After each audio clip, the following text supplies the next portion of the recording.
Le rôle du pouvoir judiciaire dans l'application du droit de la concurrence et les interactions entre le système judiciaire et l'autorité de concurrence ont été mises en avant lors d'un atelier de formation organisé à Rabat, à l'initiative du Conseil de la concurrence, du Conseil supérieur du pouvoir judiciaire et de la présidence du ministère public. Ce type d'atelier sert à illustrer l'application de ce genre de texte par les experts internationaux dans des pays qui nous ont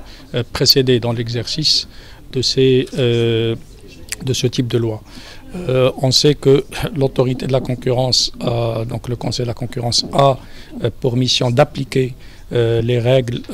induites par la loi sur la liberté des prix et pour la concurrence, mais que ces décisions sont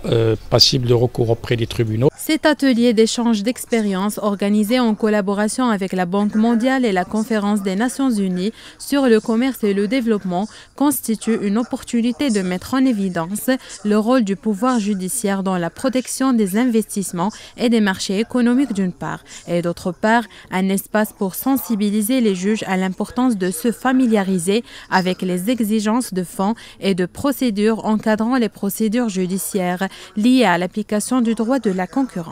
La concurrence est un élément essentiel pour le développement d'un secteur privé dynamique.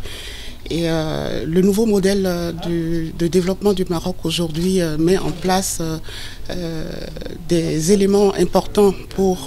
je dirais, la nouvelle phase en termes de croissance économique du pays. Et la question de la politique de concurrence est essentielle pour assurer une concurrence saine. Cet atelier de formation qui se tiendra jusqu'au 14 octobre discutera de plusieurs axes dont le système de défense de la concurrence, le contrôle des concentrations et les règles de fond dans le contrôle des concentrations, outre un panel international de haut niveau sur le contrôle judiciaire.